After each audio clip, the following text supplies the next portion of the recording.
Hey, what's up, y'all? Today we're going to be reacting to the Don Lemon and Elon Musk interview. It honestly was a disaster, and we're going to look at it from a communication and interviewing perspective to see where Don Lemon fell short, what he could have done better, and what we can learn from it. Ultimately, my goal with making this type of content and this video is for us to understand fundamentally what is communication for and what's the sole purpose of it. It's to have an open dialogue so that both sides can come forth with an open mind and show the level of maturity to have their minds changed when presented with information that maybe differs than what they believed, but at the same time, have the ability to understand and have some empathy that sometimes we don't always look at things from a logical perspective. Emotions are part of who we are as human beings. And I think this interview is a great example of what not to do if you're trying to get the best out of someone in a conversation or in an interview. So I'm gonna link the video down below. So let's start. Thank you for inviting us here. You're welcome. Tesla headquarters. I'm surprised how big it is. I've never seen it. Yeah, it's about 3 times the size of the Pentagon. Yeah. And we built it in 16 months. It's the fastest construction project in the United States since World War II. So I'm here, as you know, I'm on the platform because you say you're a free speech absolutist, right? And there are no conditions. Yeah. Free speech is as much as possible within the bounds of the law. Yeah. So the reason I'm saying that is because there are no conditions on this interview. You said that, we'll speak to you for an hour. I don't like sound bites, so I welcome that. So let's get into it. So we're here in Austin. South by Southwest is going on. We're at the Tesla headquarters. You are in the process of moving SpaceX here, I understand? No. SpaceX has a massive facility in South Texas where we build and launch Starship. And then we have in Bastrop near Austin, we are about to start production at a Starlink, a large Starlink factory for Starlink terminals. But we're not shutting down any facilities in California. Listen, we are here as part of the launch of a news interview show. Okay, so right off the bat, even just watching that first minute, there's something I want to comment on. So Don made an incorrect assumption in what he thought about the SpaceX headquarters. And this is by no means the worst thing in the world or is going to ruin an interview, but 2 things I wanted to call out. First, that could have easily been researched before even interviewing Elon. And by not knowing that, it's this little piece that sits in the back of the person that you're interviewing's mind that, did they really do research for this? That's the first thing. And then the second thing is he doesn't address the, small error that he made. And actually, when you are in a conversation or in an interview with someone, you oftentimes can seek self-preservation because you're like, oh my gosh, like if I admit that error, what are they gonna think of me, or how am I gonna look from doing that? But honestly, it builds a lot of rapport if you can just be like, oh, that was my mistake. I appreciate you correcting me on that. I thought it was the SpaceX facility was, moving down here. So let's keep watching. That is going to be on X.com. It's coming as a media industry, as you know, is going through a whole lot of changes. Yeah. X has also been affected by that. Where do you see X.com's role in the future of news and journalism, Elon? Well, I think I see the X as it's already the #1 source of news in the world. So it is the number one way that people actually are informed about any kind of news, meaning real-time events, is on the X platform, formerly Twitter. There's nothing even close for real-time news.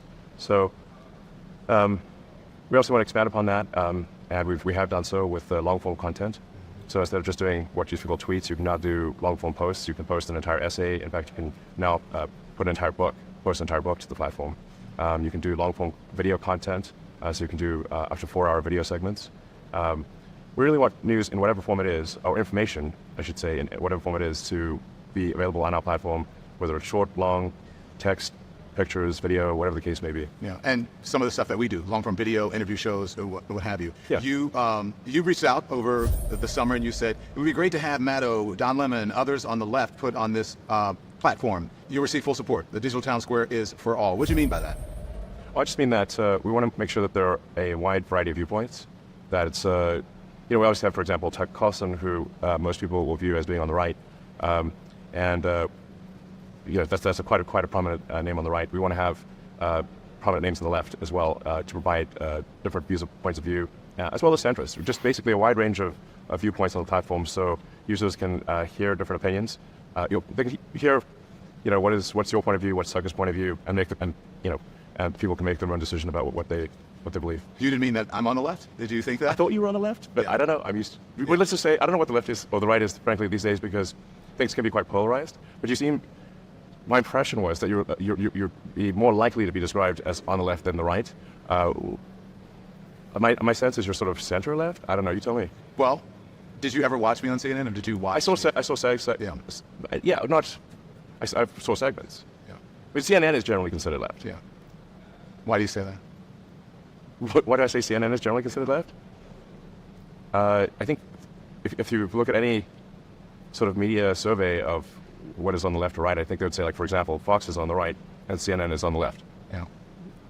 So that's what. Am I missing something here? Okay. Are you missing something? I don't know. I think that when I read that, I said, like many of my critics or detractors, they never really watched me on CNN. They just saw the clips of me either on social media or maybe on Fox News or conservative media, where it's sort of where I've become a character or a caricature of what I actually am, and it's taken out of context. Sure. Well, how would you describe yourself? I would describe myself as someone who is, I am independent in my thinking, and I vote for people based on the issues and how I feel about it, not necessarily because of political leaning of some sort. Well, I agree with that approach. I think that's generally how people should take things, which is, I mean, there are a whole sort of set of issues which are sort of somewhat arbitrarily bucketed into right or left. But I think most citizens would think that they would agree with some things on the left, but not everything, or they agree on some things on the right, but not everything. So that's what I think most people feel, I guess. Okay, this was really interesting. There's a lot of points to break down here. The first thing I want to mention is the line of questioning that Don took Elon through there. If you noticed, Elon's response to that line of questioning was, am I missing something here? It kind of felt like if you've ever been to a party or walked in on a group of friends and they had an inside joke that they were all laughing about, but you weren't aware of anything that they were talking about. This is kind of what happened here. So Don took this tweet that Elon made and that called Don, someone that's part of the left. And then Don, from negative previous experiences he even mentions it, he uses the words, previous critics have, created this, caricature of me or something along those lines. He improperly makes the connection that Elon is doing the same by calling Don or calling him, or placing a label on him that he's on the left, which honestly ruined that line of questioning. There's this great quote I like, which is, someone was asking, what's the best relationship advice you've ever gotten? And the person responded, what previous trauma or negative experience have I had in the past that is going to come up and ruin my previous relationship? The reason I love that advice and that quote applies so much here is because Don has been has had a negative experience in the past and incorrectly uses that to look through this lens of how Elon addressed him in that tweet. So first off, I want to mention placing a label on someone and saying they're on the left or on the right fundamentally is not an insult. And Don came off as taking it that way, and it was a little bit confusing for Elon, as you could see from that conversation. The other thing I would love to point out is Elon extends a lot of humility here, trying to understand where Don is coming from and what his perspective is, which is an incredible trait that you can have in a conversation or an interview that goes a long way. He's like, honestly, if I'm wrong, can you educate me on this? Because that was my assumption, and I would love for you to kind of educate me, where I fell short on my understanding of that. So great interaction by Elon, and definitely not the best by Don. So let's keep watching. How much longer, and maybe the answer is forever, how much longer are we going to have to call it the formerly known as Twitter? I mean, even Prince went back to Prince instead of, is it always going to be X? It's definitely always going to be X. So X is going through some changes. There's a lot of media companies are going through some changes. You're in charge of an incredible platform, Elon. How do you feel that's going? I think it's going pretty well so far. We're seeing record usage. We've added a tremendous amount of functionality. I mentioned that it used to be that you could only do short text and maybe a picture or something like that, short video. But now you can do long form text, long form video. We've added audio video calling, so you can not just do text DMs, you can do audio video calling. We've improved the algorithm, I think, significantly, and made the system faster and better, and that's reflected in the increased usage. So let's talk about that, because you said you wanted all points of view, right? It's a digital town square for all. Yeah. It's the platform has kind of picked up where some conservative media has left off. That moving to the right, increasingly becoming part of the conservative dialogue, sometimes even conspiracy theories, right? There was an article recently written about you saying that you, Donald Trump, and X were the most important people or places or whatever icons when it comes to the MAGA movement. Do you agree with that? How do you feel about that? Well, I mean, there are nonsense articles written all the time, and I certainly wouldn't agree with that one. I put it in the nonsense category. So the objective fact of the matter, in my opinion, was that old Twitter was fundamentally a tool of the far left. And that was really, I think, a lot of it was due to being located in San Francisco, Berkeley. And so it wanted to essentially project the SF Berkeley political dogma worldwide. Do you think it was far left? Yes, I do. I used to I actually got off the platform because I would get so much hate tweets when it was called in, so much hate tweets and just stuff from right-wing conspiracy theorists being called everything from, fag to... Sure. It's the internet, that people will do. I mean, I've been called every name times 1,000. Yeah. Do you agree that it's right now, and that even it's moved into sort of MAGA land conspiracy theory? I certainly don't think it's right. The old school Twitter suspended and suppressed accounts that you'd call on the right 10 times more than they did accounts on the left. And even when they did suspend an account on the left, it was because of arguments between two people on the left. The political donations of old Twitter were 99% Democrat. Does that sound left-wing or right-wing to you? The Twitter donations? Yes. When they look at donations from a company, if a company donates literally 99% of all donations are to Democrats, does that strike you as a left-leaning or a right-leaning You mean the company donated? I understand what you're saying. What I'm trying to tell you is that Twitter employees, people at Twitter, their political donations were 99%, literally 99%, to Democrats. That's obviously an extremely left-leaning group. My question too, leading into this, was about MAGA. And speaking of MAGA, you recently met with Donald Trump in Florida. What did you guys talk about? I was at a dinner. I was at a breakfast at a friend's place, and Donald Trump came by. Okay, that was really, really interesting. So I don't know if you noticed, but you can start to sense that there's a little bit of an agenda to the conversation. And the evidence that I use to kind of make that observation or come to that soft conclusion until we can watch more is, if you notice in the conversation, Don brings up this question about him, MAGA, and Trump, and trying to ask if there's some sort of connection with that political party, MAGA and Trump and him.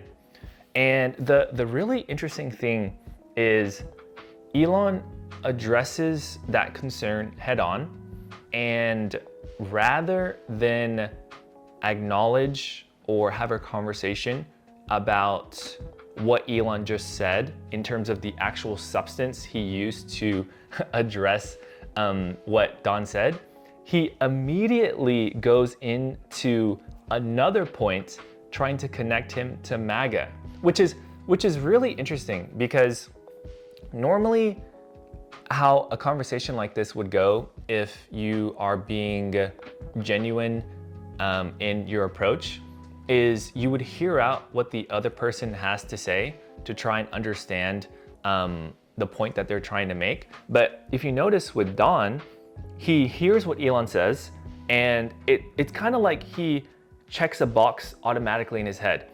Did that support my agenda that I'm trying to accomplish, or did it not? If it did not, then you notice how he immediately goes into that second point. So I personally don't really like that, but let's keep watching and see how the interview goes. That's it. So you didn't go there to meet him? No, I went to a friend of mine's house and it said Donald Trump's coming by for breakfast. Is that, just so you know, like, okay, fine. What'd you discuss? Let's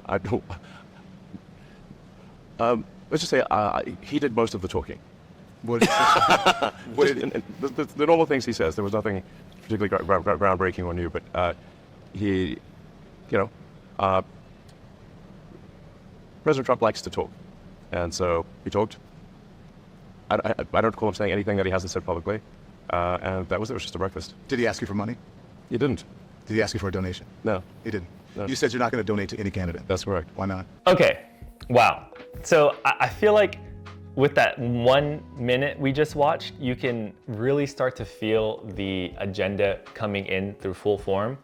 The reason I ask that, the reason I say that is because now he's just doing these rapid fire questions to try and find anything that can connect Trump and Elon. And my sense is it's because if he is able to successfully do that, then he can make the argument that, okay, it looks like Elon is connected with a political person on the right. And if Elon is connected with a political person on the right, then his platform X must be as well. That's kind of the sense I'm getting, but I would love to hear what you guys think. Let's keep watching.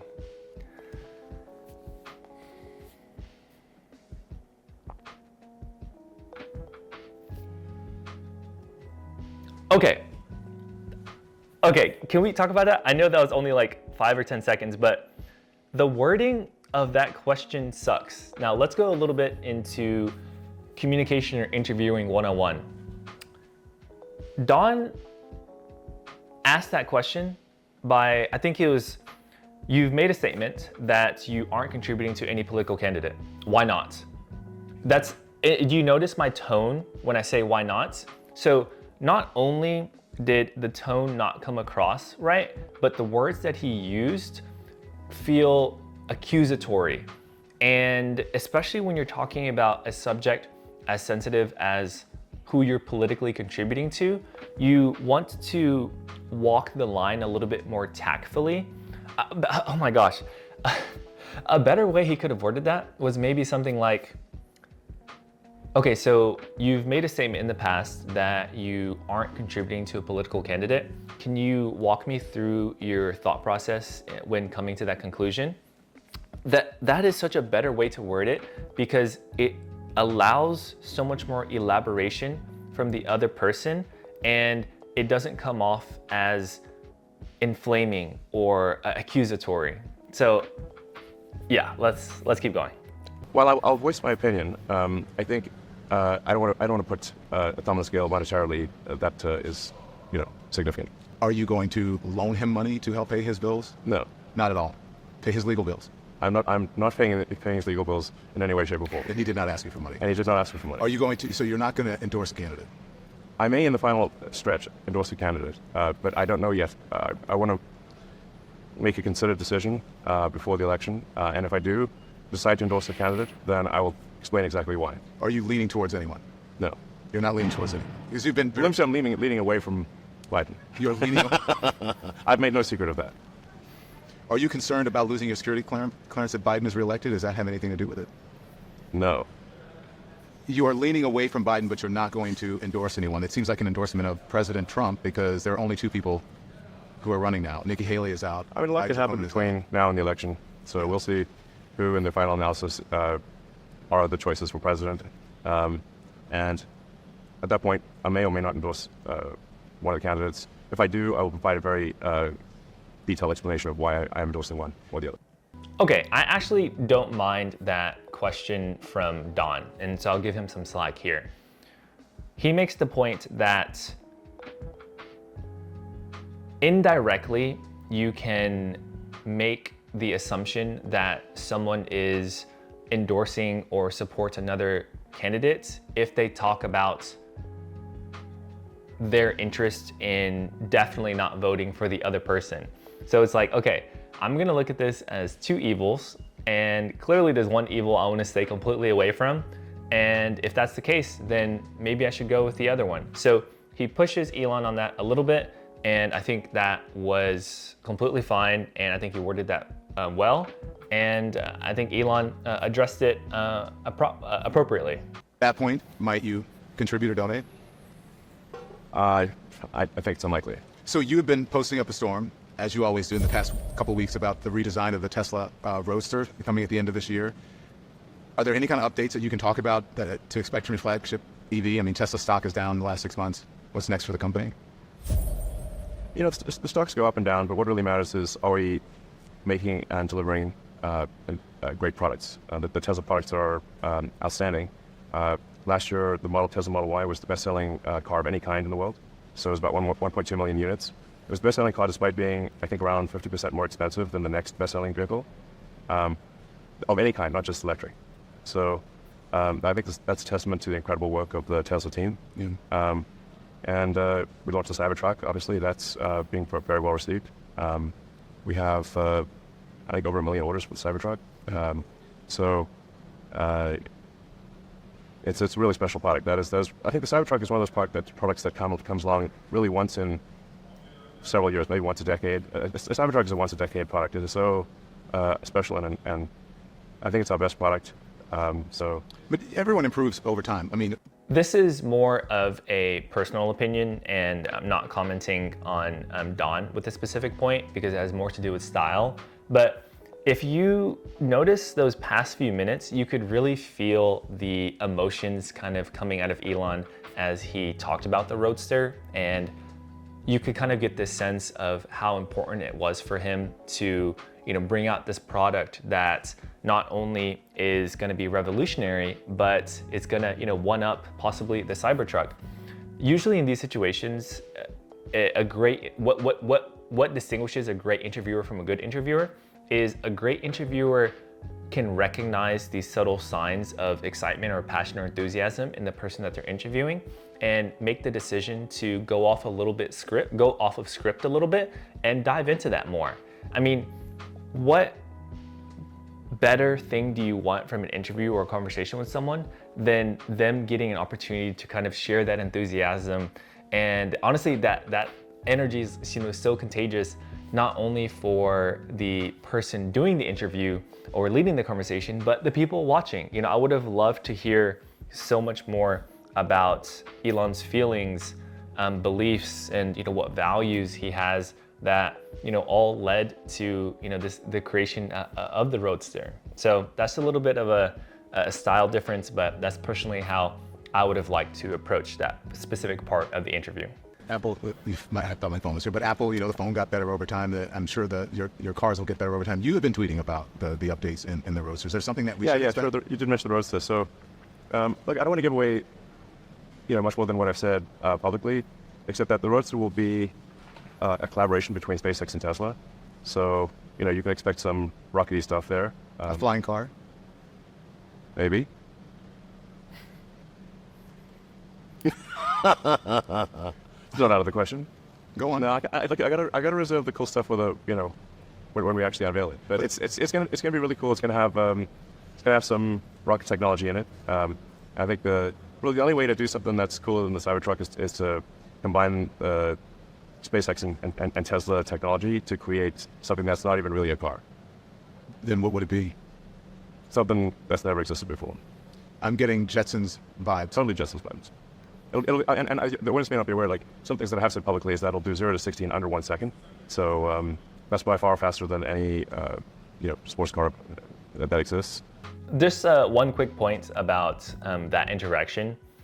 I think something Don can work on is trying to connect with the person that he's interviewing a little bit more, and just being someone that the person being interviewed can see, hanging out with, off script or off screen or off camera time. The reason I say that is because Don, makes this comment that, he brings up the Jetsons, which is a great analogy for, the vision that, Elon is going for. And, Elon laughed pretty authentically.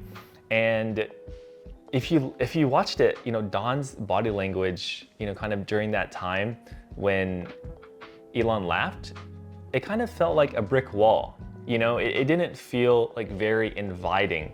It kind of felt a bit cold. And I feel like when we can move or operate in that way, it kind of brings up a little bit more of a wall between, you know, you and the person that you're talking to.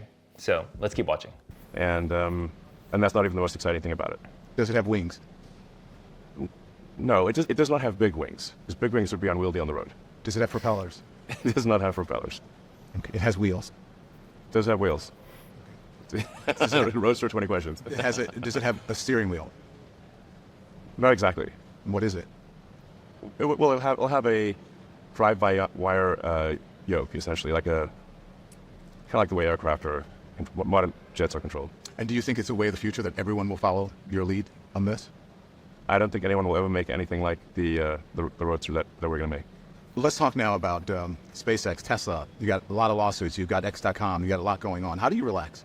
Well, I relax. I spend time with my kids, my friends, and I, make somewhat of a nerd technologist. I like playing video games. So I'll play video games with friends online. Which one? Lately, I've been playing Diablo, but I've played almost all the games over the years. A long time ago, I was like semi-pro good at Quake. This is really dating me because we're talking about like 25 years ago. I don't know video games. I just know that my great nephew loves Fortnite and some other stuff. He's always with the headphones and doing the thing. So that helps you relax, right? So and the nice thing is if you've got friends in different cities and they're playing the same game, you can both go online at the same time and play the game together, even though you're in different cities. Okay, here's a really nitpicky point, and this is going to be another thing that separates, someone that is a great interviewer from a good interviewer. Elon brings up this game called Quake, and for those of you who don't know, Elon used to be involved in PayPal as a company. He was one of the key figures. And then before that, he was involved in his own financial services company. So I can't remember if the specific story I'm about to tell you is from PayPal or that previous company, but Elon and the team actually used to play Quake a lot late into the night to kind of blow off some steam after working like a 12 to 15 hour day. And if Don had went the extra mile to do research about all things Elon to prepare for this interview, then that would have been the perfect moment to interject kind of that nostalgic memory for Elon. And that is something that really, really, really shows the person you're talking to about how much preparation and care went into this conversation. And whenever you can show that to someone, then that's honestly where the magic starts to happen, because there's kind of this feeling that they're like, whoa, like you really prepared for this. And because of that, they want to give more effort, and then it becomes like this amazing conversation and not even an interview. So just something I wanted to point out. Let's keep watching. Listen, I'm not asking you anything that anyone else hasn't asked you about your controversial stuff that you tweet. You post a lot of controversial stuff. Is that considered blowing off steam? Okay, what was that transition? Okay, I feel like this is where the agenda starts coming in full force. So I'm so confused. So is that why Don even brought up the question about how does he relax? Because initially it kind of felt like he asked that as a way to build a little bit more rapport or talk about something a little bit more lighthearted. And if you think about it, he didn't even go. This is interesting.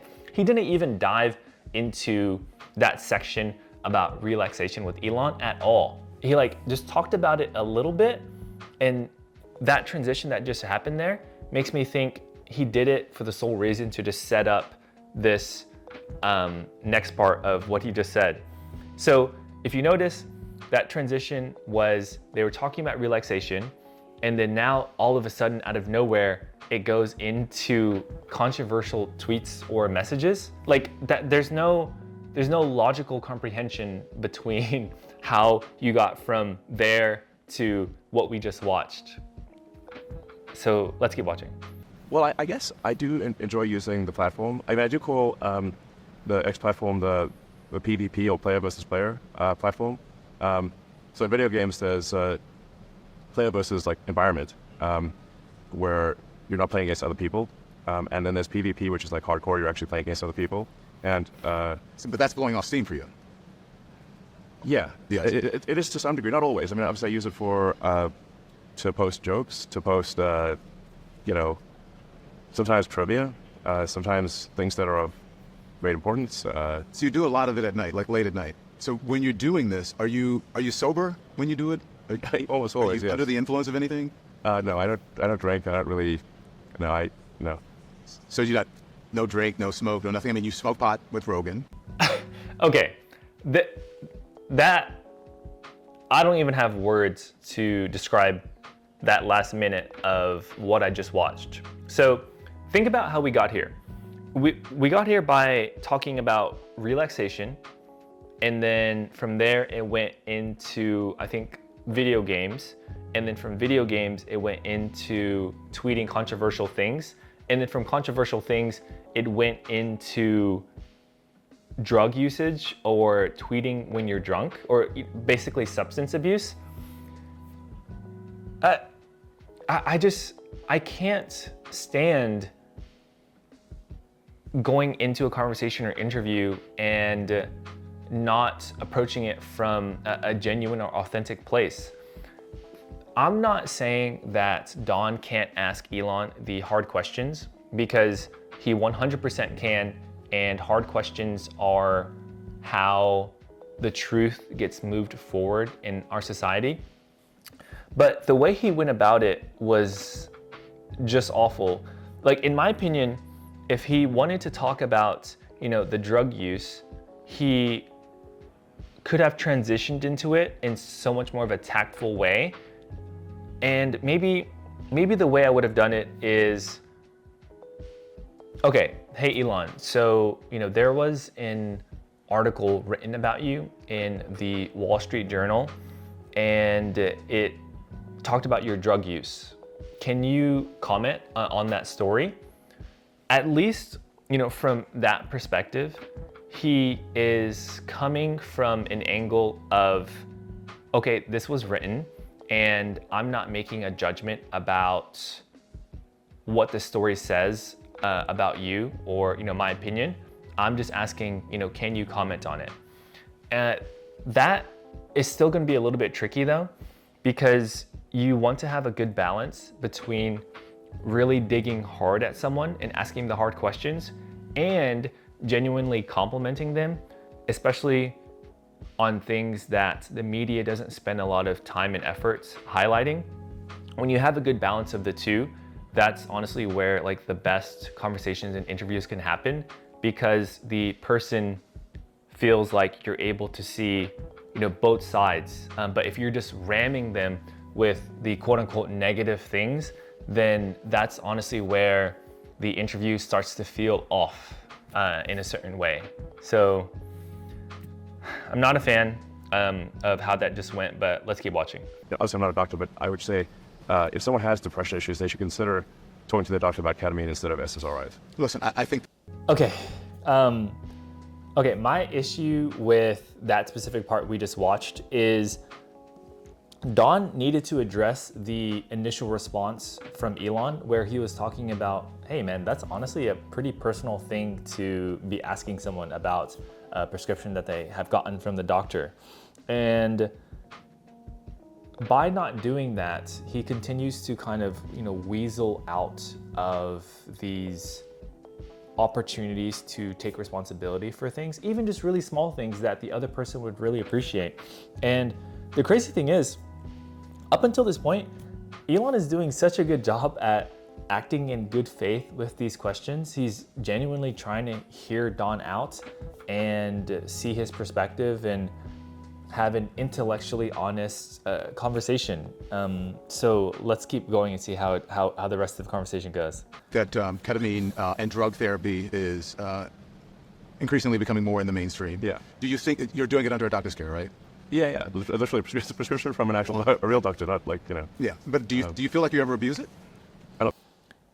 Okay, that is crazy. So he dug so much into the MAGA connection that he is now trying to dig so hard into this.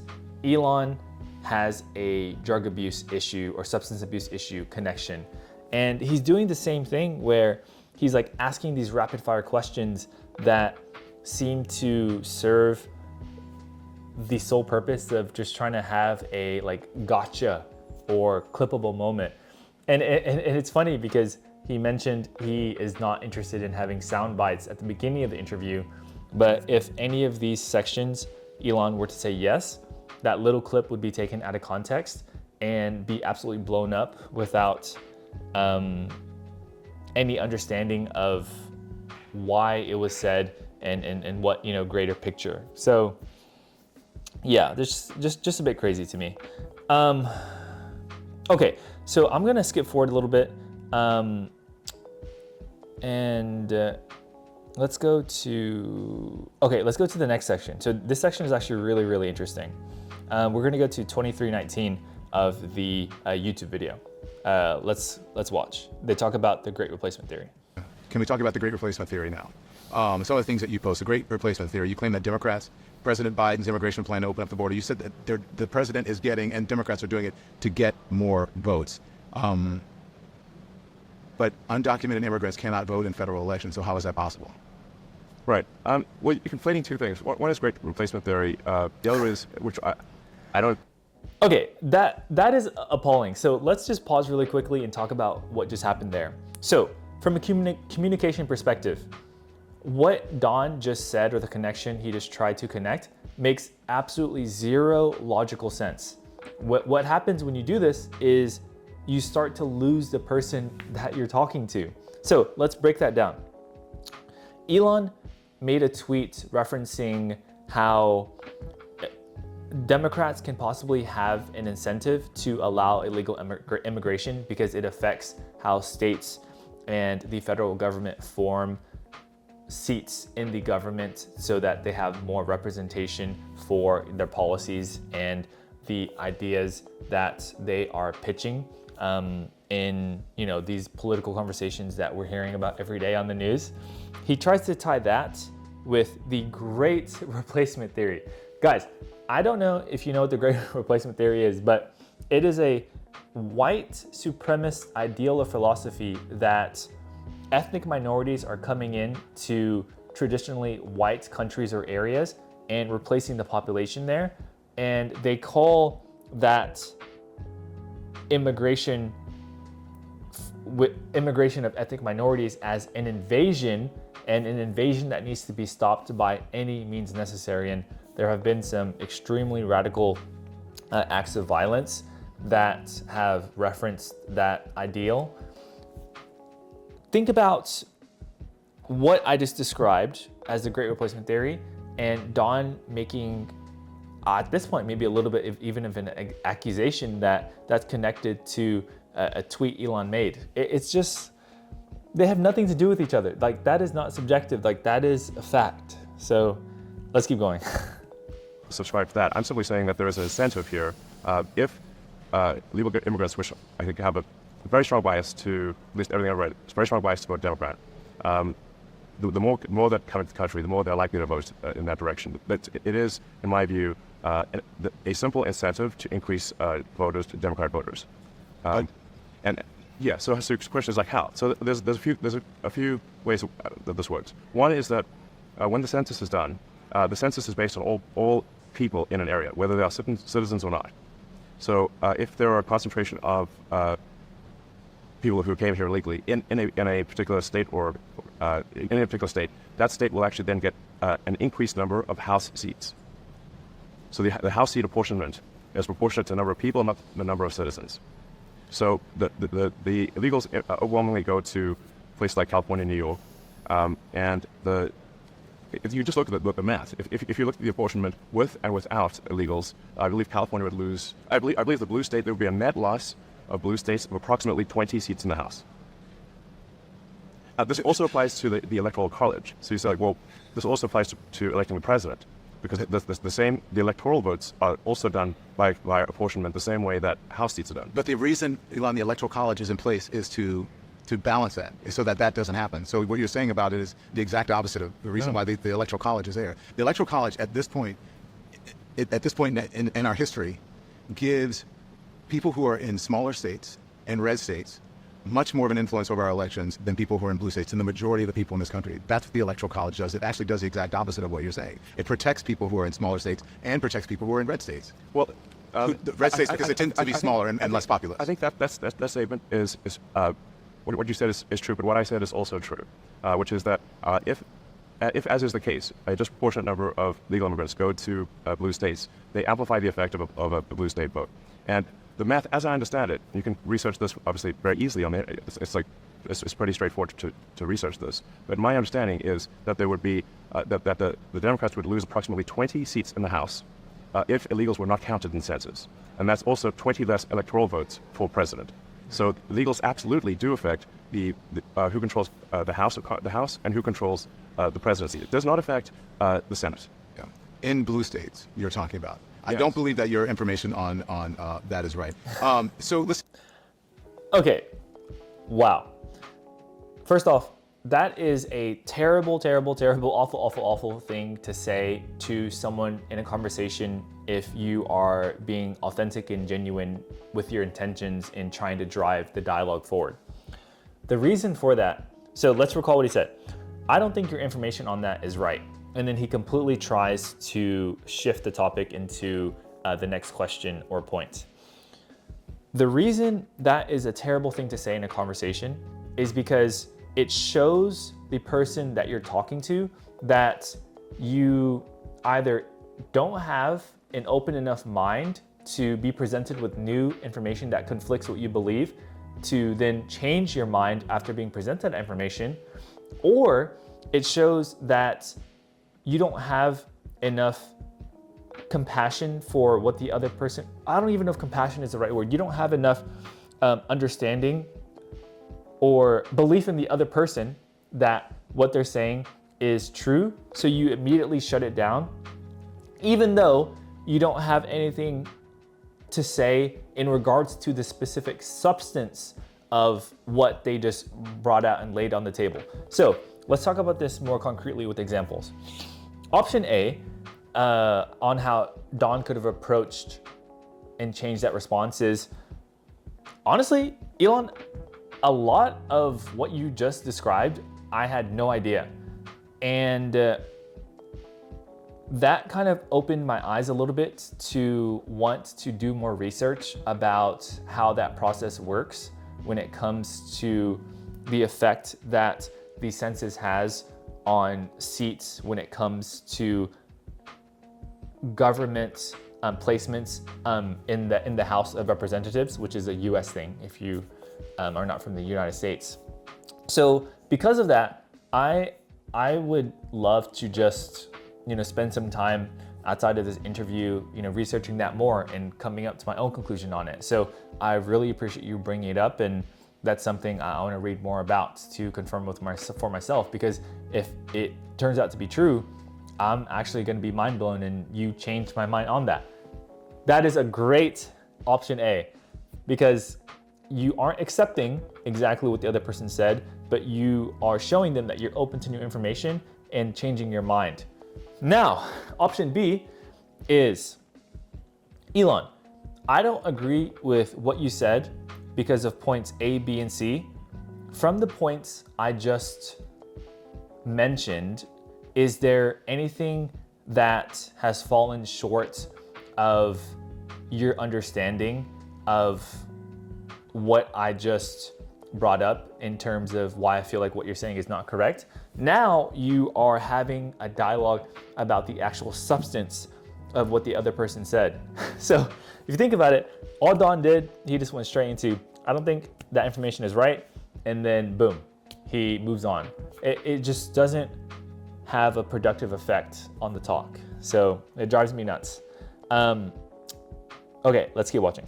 Let's talk more about the Great Replacement, because the first time that you posted on X about this Jewish conspiracy, you ended up apologizing. I didn't call it a conspiracy. I just said that there's a simple matter of incentives. You don't need a conspiracy when you have basic incentives. In my view, there's a basic incentive that's fundamental that for the Democrat Party to foster and usher in a large number of illegals. And you don't need a conspiracy in that case because you have a very basic incentive. You could say I'm wrong about that incentive, but that's my view. I'm not buying some great replacement theory. I'm simply saying there appears to be a very clear incentive for Democrats to maximize the number of illegals because it helps them win elections. I'm talking about the Great Replacement theory is also part of a Jewish conspiracy theory.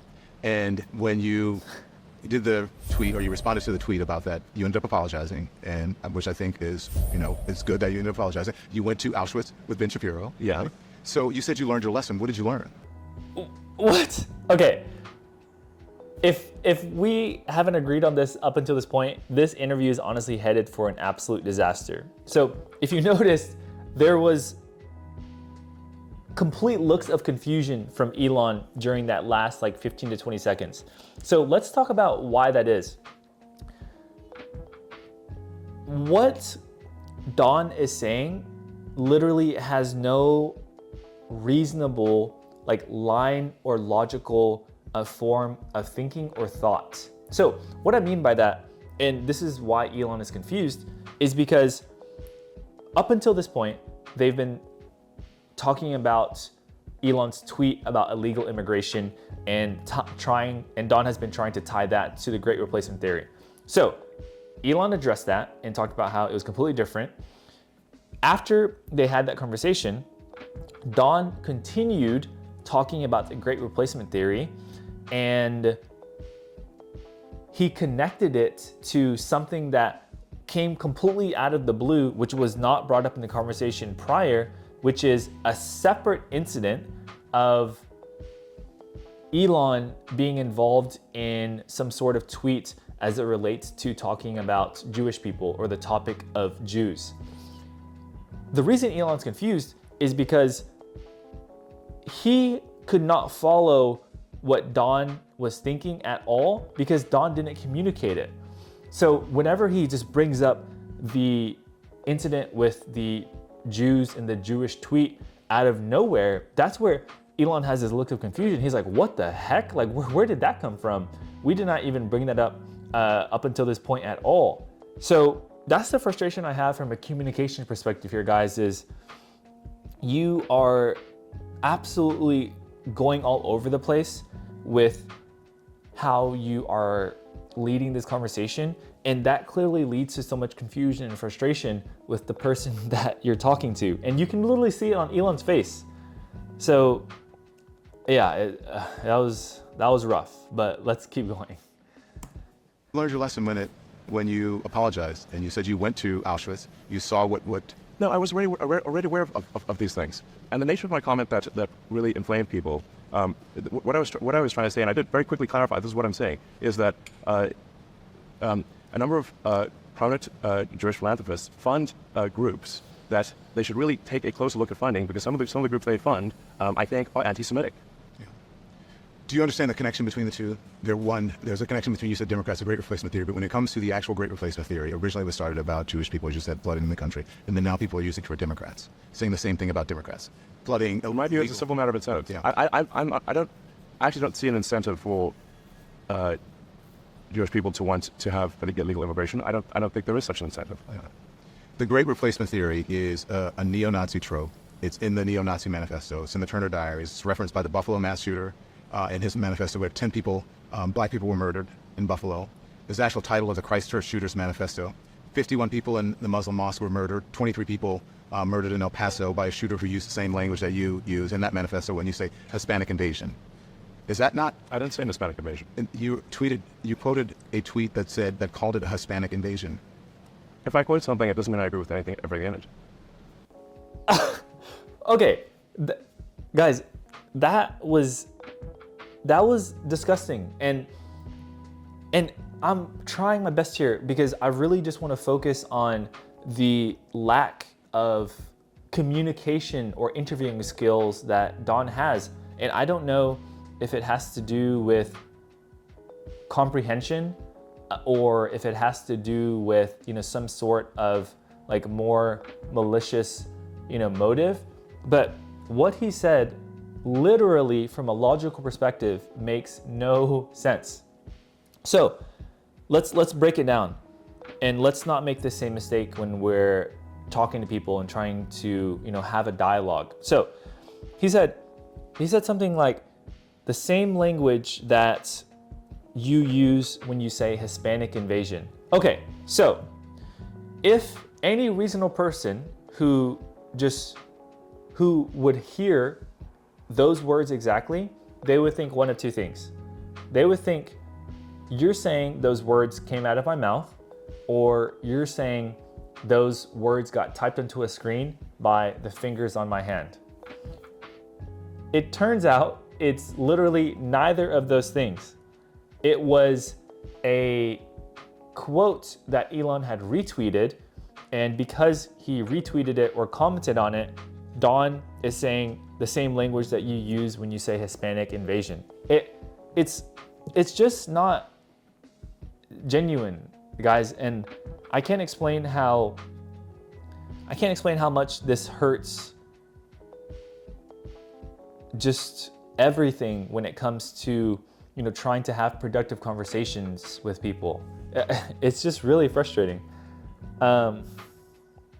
Yeah, so let's just keep going. It's just something that I think this is something worth people should consider. Why would you quote something that you didn't believe? Because anything I quote is going to have a whole range of statements. Doesn't mean I agree with everything in it. Do you think if you moderated yourself more, if there was better content moderation on the platform, that you wouldn't have to answer these questions from reporters about the great replacement theory as it relates I don't have to answer these questions. Great replacement theory as it relates to Jewish people? Do you think that? I don't have to answer questions from reporters. Don, the only reason I'm doing this interview is because you're on the X platform and you asked for it. Mm-hmm. Otherwise, I would not do this interview. So you don't think? Okay, guys, this interview has honestly just became a flaming pile of poop, and I think Don has completely lost control of the conversation, and any hope that existed to try and bring out a productive dialogue, between the two, I think is completely lost. My read is Elon has gotten completely fed up, which in my opinion is completely justified, and I would have gotten fed up 20 minutes ago in this conversation. And Don, it's tough. The prep that he did for this conversation, it just feels like he's trying to drive home a point of a certain agenda, or having some ulterior motive in what he's trying to get out of Elon. The biggest takeaways I would love for us to get out of this conversation are, okay, so let's make sure that we are being genuine and thoughtful in the questions that we ask. Understand that you can ask hard questions, but there's a certain way to go about it. And the certain way to go about it is beneficial for both sides, guys. Think about this. It's beneficial for you because you get to build some rapport with the other person and actually get to hear what they say without them putting a wall up. And it's beneficial for the other person because they're actually getting a chance to have a dialogue with someone before just getting completely, roasted or inflamed by the other side about an opinion or thoughts that they have. So that's the first thing that I think we can take away from this. And the second is, let's just prepare a little bit more. There were certain areas where if Don had demonstrated his preparation for this interview explicitly, I think that would have went a long way to try and show Elon that, hey, there might be areas where we disagree or have different, political viewpoints or point of views in general, but I genuinely did put a lot of time and effort and went the extra mile in preparing for this conversation. And the other person just really appreciates that. And makes the extra effort to have a conversation with you. So with that being said, if you like this video, please let me know. I make videos about communication, whether it's reacting to conversations like this or more educational, straightforward ones, once or twice a week. So would really love your support if you enjoyed watching this. So thank you so much.